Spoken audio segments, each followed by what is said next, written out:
What is up? What is up? What is up, guys? Good morning, good morning, good morning. Welcome back to our channel and welcome back to another video. So today is Saturday, February 17. Time check 9:32 AM. So samahan niyo ako today. Punta tayo ng racetrack. Merong track day yung aking kapatid. So actually yung kapatid ko, yung mga friends niya, and yung daddy ni Mike Bomac is tatakbo sila sa track day today. Kaya lang solo ride tayo today kasi si Mike Bomac at saka si Mr. Sarap may pasok. Actually usually talaga may pasok din ako ng Sabado, kaya lang ina-request talaga natin tong i-day off tong Sabado to para masuportahan natin, mapanood, mabigyan ng pointers yung ating kapatid pagdating sa track day. Yun, samahan nyo lang ako. Medyo gloomy today, gloomy, cloudy today. Gamit natin ngayon ng ating Racing 60s papuntang Speedway. Iniisip ko ba kung mag-freeway ako o hindi. Kasi ang first session is 9:40. Either way, di na rin naman tayo aabot sa first session siguro. Let's see. Samahan nyo lang ako today. Ikot tayo, note tayo ng konting track day, tapos siyempre ride na rin, diba? Excuse na yan para makapag-ride ng Vespa. And ang update sa exhaust natin so far, so happy tayo sa resulta, sa output nung exhaust. Okay naman sa power, pero meron naman ako na feel actually sa dulo, more on dulo yung power na feel ko. Parang hindi naman ganun ka-drastic, pero ano yun, ramdam mo na merong naitulong pagdating sa medyo top end. Sa top end ko siya naramdaman. So, or I guess maingay lang, may tunog, kaya feeling ko bumilis. Diba? So again, shout out guys to DJ DLS riders, kay Mr. Soprano and sa boys. Soon kita tayo and sana makapag-ride tayo soon. Samahan nyo na ako. Punta tayo ng Las Vegas Motor Speedway, okay? Let's go guys. Lapit na tayo sa Speedway.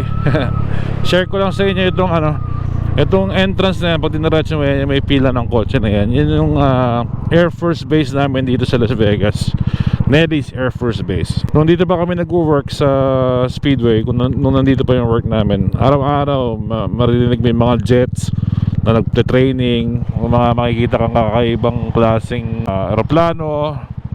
You know, cool din na makita. Tsaka maingay siya guys. Pag nag-training sila talagang maingay. Pero itong street na to, itong kakaliwa natin, Las Vegas Boulevard to guys. Mula dito hanggang dun sa work namin today, or ngayon, dun sa south side, diretso yan, konektado yung abot yan. So ito naman yung north side ng Las Vegas Boulevard. So nandito rin yung Las Vegas Motor Speedway. Dito tayo nag-freeway kasi late na rin naman tayo. 9:14 start nung session, pero at least 20 minutes naman yung session nila.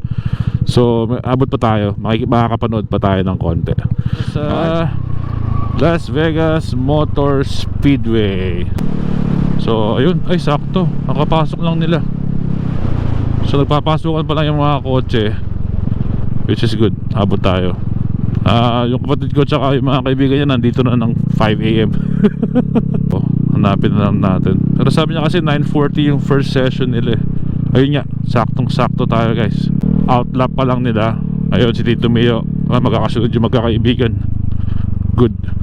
Ito yung racetrack dito, yung outside road course. I believe 2 miles. 2 miles yung length na ginagamit nila today. Yun yung basically full course. Hanapin natin kung saan sila na pesto. Usually dito lang yan kasi maaga yung mga yan. Tulo. Uy, Porsche. What's up? So dito tayo pa pesto.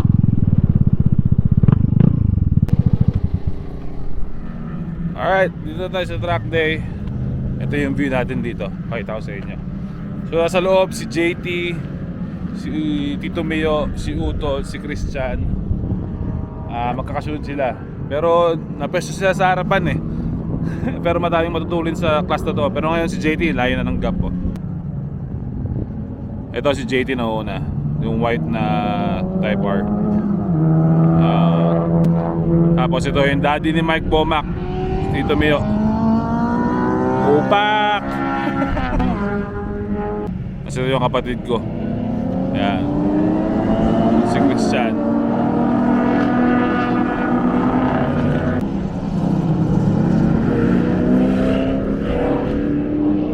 So dito kahit anong auto pwede mo itakbo.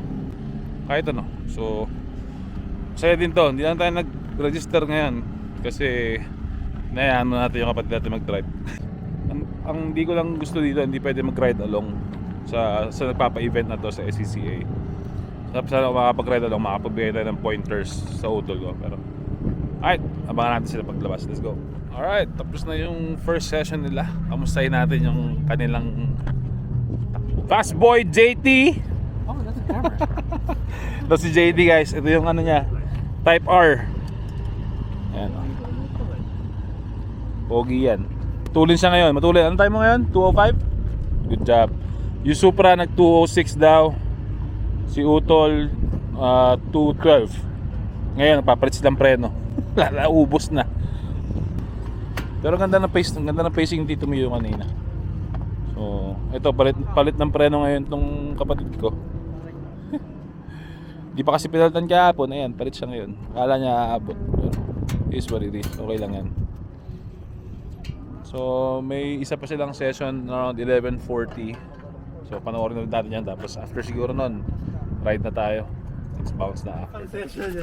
Guys, excited eh. pagka magta-track day kayo, make sure ready kayo ha. Tingnan mo to. Tingnan mo si JT. Parang kapatid ko. Oh, ayan. Sinusulit ko lang yung binayad ko dun sa Tingnan, pads. tingnan niyo yung difference.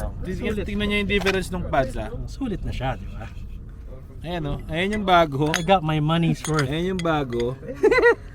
Ayan yung luma. Ayan, gusto pa sa track day magpapalit eh. Para full experience. Ha? Full experience. Full experience? Ganun ba yun? Kasi ito yung mga the fast boys oh. Sa kanya yung Supra.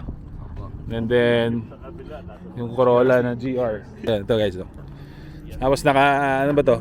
Yokohama's advanced na wheels, tas Yokohama na tires. Yung Supra Contis, tas naka DR57s na wheels. Nag-enjoy naman yung mga bata, which is good. So magaganda yung inoras nila last session. So usually second session, third session, andun yung best time mo. What's up man? So antayin natin yung next session na, tapos after that ride na tayo. Go. Alright, second session na sila guys. Good luck. Okay, galingan mo. Relax lang. Ito, kalma lang ha. Hindi ka mapagod. Pacing lang. Kung hindi, basta yung turong ng gulong, yung ik lang, okay lang yun. Pagka yung nag-howl, yung understeer yun. Wala naman. JT nagpapalit pa oh. Mag-skip ng umoras na kasi to eh, kaya wala na pakalam sa oras to eh. Alright boys, good luck. Galingan nyo. Have fun. Alright, first lap out na nila. So sana mag-improve yung mga time nila.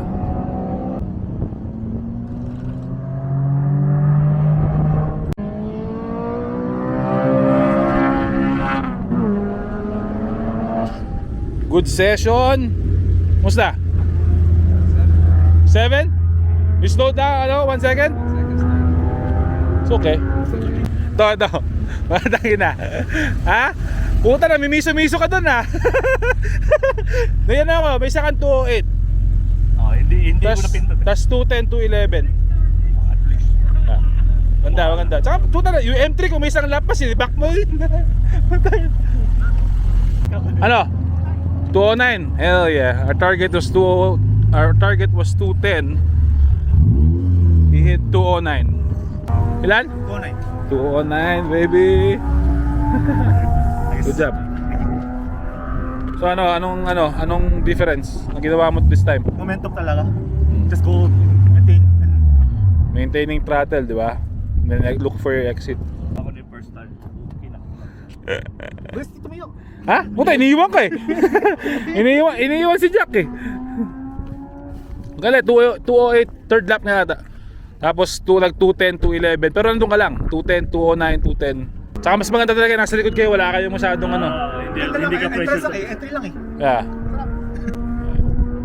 Ganda yun. Pag tama yung kuha ko nung first turn, Oh. magpo-fourth gear ako bago mag-second turn. Yun. Tama yung exit mo ron. Kasi nauubos mo yung tersera. Pag nakita ko na yung putang ina mo, yun na! Sige na! Tayo na, galing, galing. Good job. Konti na lang, makukuha na yun. Last lap. Third session na nila. Dito pa tayo. Na-excite ako kasi na-hit ni Utol yung 209 eh. Tingnan natin kung mag-improve pa yung time niya. Dito Mio, ayan, nagpapainit na. Maganda yung vibes na today. May gana kasi bumibilis siya eh. Good luck. Alright, tingnan natin kung mag-improve pa yung time nila. Hopefully. Maganda-ganda na yung weather. Minute na ng konti. So yung track temperature mas okay siya.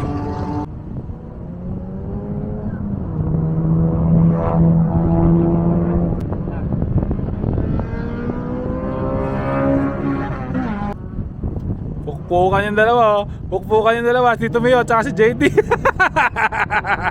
Woo! At tulan mo, Brad! Ilan? 207. Pero tayo na, binira mo ng bira, piniso-piso mo sila, po. Tagal ko kami! At tulan, puta na. Sisira ang momentum. Maganda, maganda yun, maganda yun. Maganda na pakiramdam ko, kaya 2 laps pala, tumigil na ako. Maganda yun. Ano, ilan? 207. Again? Yeah. Fucking hero lap. Ano? 208 baby. Let's go. Ilan? 28131. 281? Oh. Almost there. Doon sa last lap ko, Datsun. Yung kaso yung projected ko 207. Kasi I was feeling it. Like Yeah. parang on the That's zone. okay. That's okay. And I was so happy. 281. So you know you can do 207 high. You know? Anong ginawa mo? Adjustment? Will you commit? Send it. That's it. Good job. Pagka ayaw tumabi, doon ako dadaan sa gilid. Bukin ng ina mo, rally car to. Ano? Patuloy niyo ikay? Dates. Mania. Patuloy. Peter na ako eh. Tangina, tulad Tito Mio, men. Kaso nag-overtime. Utang. Inupakan. Ano, pukpukan kayo kanina. Sabi ko, shit. That was a good one. Malikot eh. Guys, nakita niyo mga ngiti nila. Yan yung mga ngiti ng track day. So mag-track day na rin kayo. Yep. Ganda ng crack. Wala na, bumata ako na 6 na taon. Yun! Ang gusto natin. Ang tagal tumabi. Bukin ng ina mo, dito na ako. Bukas. Bibigay mo, may bibigay mo. Nag-improve yung time na. Nag-improve. Kasi lahat sila nag-improve yung time. Good na gano'n tayo, guys.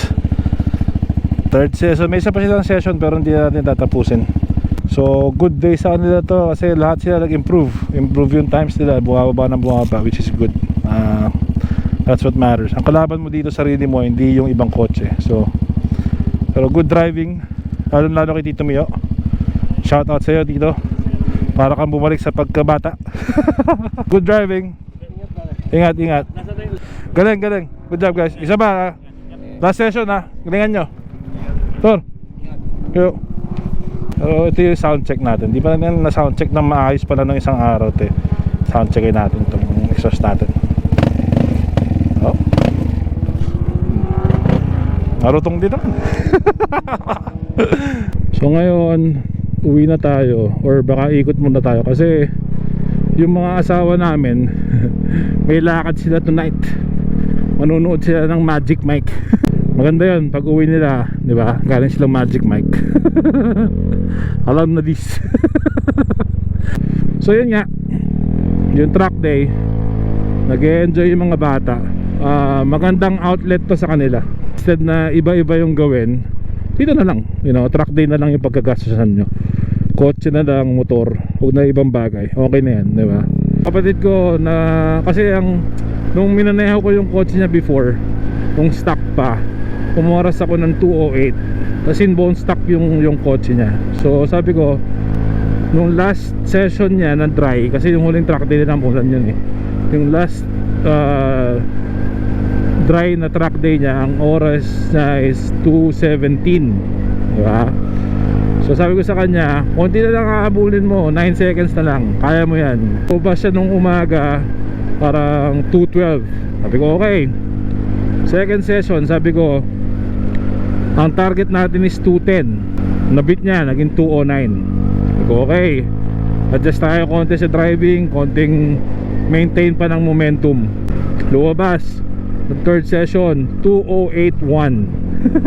Eh na traffic daw siya dun sa isang na traffic siya dun sa isang kotse, pero dun sa cellphone niya yung projected 207. Kaya sabi ko okay lang yan, it's okay, talagang kasama yan dyan yung traffic. So props kay Tito Mio. Hanep yung last session na yun, nagbakbakan siya doon. Inisa-isa niya sila Jack, si JT. Inisa-isa niya, malapit. Parang nag 207 siya sa best time dito Mio. Sabi nga niya, bumata siya ng 20 years ulit eh. O 6 years pa. Sabi niya kanina, 6 years bumata siya. So ang next track day I think is April. O try natin makasali doon. Co-drive natin yung kotse ni Utol, yung kanyang type. So uwi na muna tayo ngayon kasi wala naman tayong pupuntahan. Pahantayin natin yung text ng mga boys kung saan sila tatambay habang inaantay nila yung mga girls. Diba? So I'll just end the vlog here guys. Again, thank you for our new subscribers. Salamat sa pag-subscribe. And sa mga nanonood ng ating videos, maraming salamat sa inyo. More content to come for sure.